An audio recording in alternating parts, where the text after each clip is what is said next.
I'm going to sit like this today. I get the flowers in the background there, but a different angle. The sun's coming up over there, and my wife's gone away for a week, so I've been taking care of the plants and watering them, etc., doing what she normally does every day. She doesn't water the flower plants every day, but I just want to show you this purple, beautiful purple like that. It's just so nice.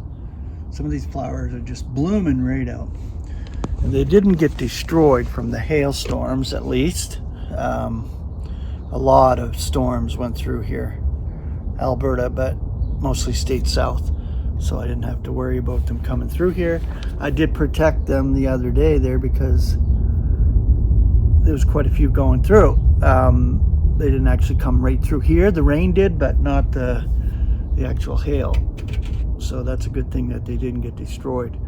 And we got to do that every year. It's like hail anxiety. That's what it is. But my wife is away enjoying her time with her friend in Ontario, Canada.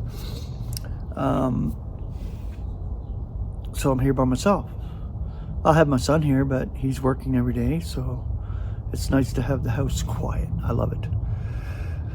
I do have another word here today. I thought I did this one. Of course, when I look and I see that I didn't do it, I'm going to do it, no matter what. I'm still going through that keyword concordance, and I'll go through it until the snatching away. These words have to be brought out, and I'm bringing them out.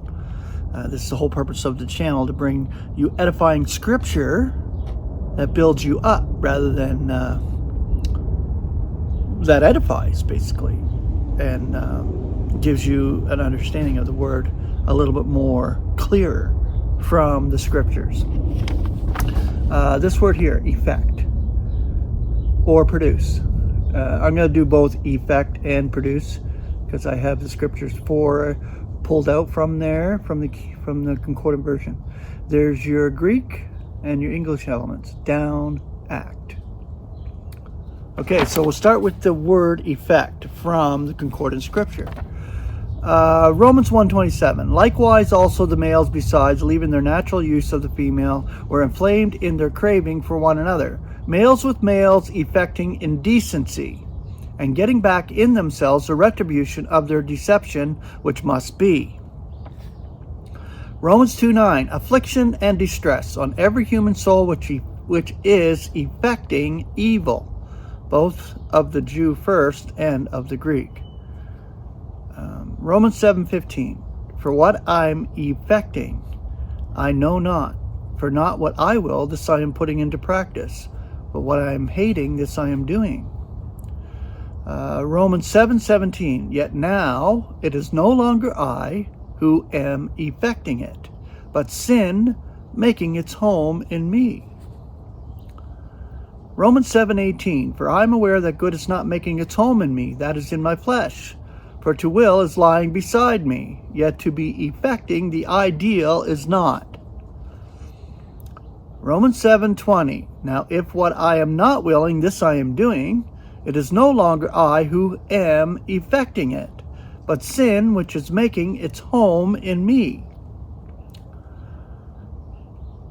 Romans 15:18. For I am not daring to speak any of what Christ does not effect through me, for the obedience of the nations in word and work.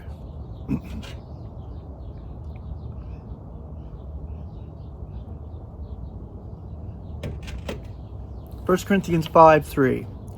For I indeed, being absent from the body, yet present in spirit, have already, as if present, thus judged the one effecting this.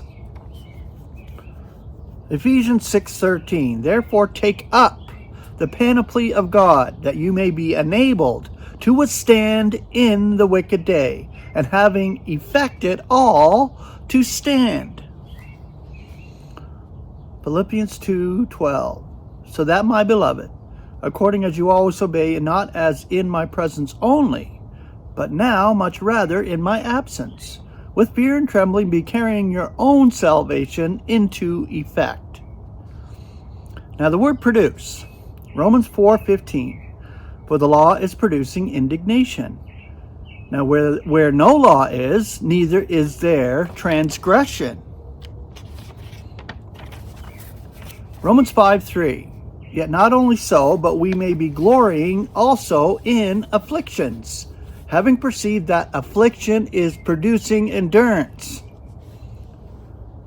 2 Corinthians 4:17. For the momentary lightness of our affliction is producing for us a transcendent Aeonian burden of glory. Romans 7:8. Now sin, getting an incentive through the precept, produces in me all manner of coveting, for apart from law, sin is dead. Now I'm reading these scriptures and it's beautiful because I know I've read them before over and over and over, and it's just so much to soak in. So you can repeat them over and over and over and get something from it every single time. It's edifying. This is what I'm saying. Building up the body of Christ rather than tearing it down or breaking it apart. We are coming together in spirit when we read the scriptures together. And this is why I do it on this channel. 2 Corinthians 5:5. Now he who produces us for the same longing is God, who is also giving us the earnest of the Spirit. 2 Corinthians 7:10. For sorrow, according to God, is producing repentance, or a change of mind, for unregretted salvation. Yet the sorrow of the world is producing death. 2 Corinthians 7:11. For lo, this same thing, for you to be made sorry according to God, how much it produces in you of diligence, nay, defense, nay, resentment, nay, fear, nay, longing, nay, zeal, nay, avenging. In everything you commend yourself to be pure in this matter. 2 Corinthians 9:11. Being enriched in everything, for all generosity, which is producing through us thanksgiving to God. And 2 Corinthians 12:12. Indeed, the signs of an apostle are produced among you in all endurance, besides in signs, in miracles, and powerful deeds.